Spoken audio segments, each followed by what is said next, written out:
Today, we can measure the atmosphere using instruments on the ground, on ships, on ocean buoys, on aeroplanes, on satellites, and with radar.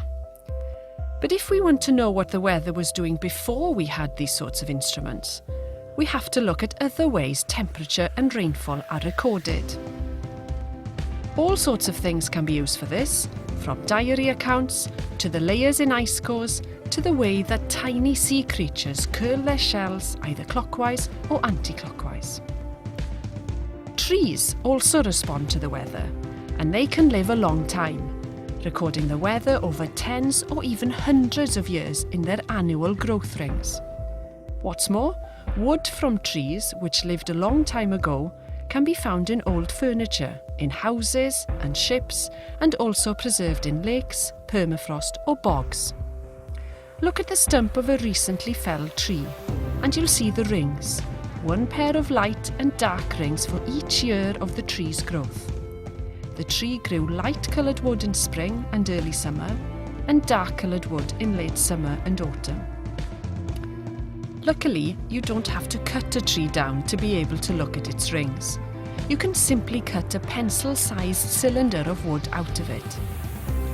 Oak trees are particularly useful. Not only do they live for many years and are often used in houses and ships, they are widespread and they record the weather well. Trees can respond to how much water is available during their growing season, as well as the temperature. Trees growing in different places respond to different conditions. Those growing in cold places, such as the far north or high up on mountains, grow more in a warmer summer. Trees growing in dry places, such as around the Mediterranean, grow more in a wetter summer.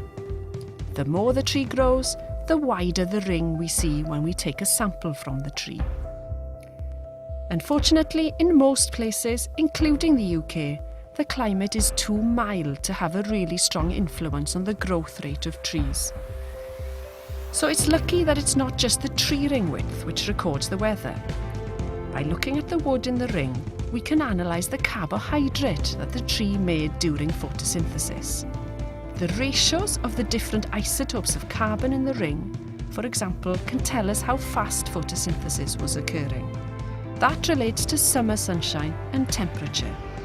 In a similar way, the ratios of the different isotopes of oxygen in the ring can tell us how wet the summer was.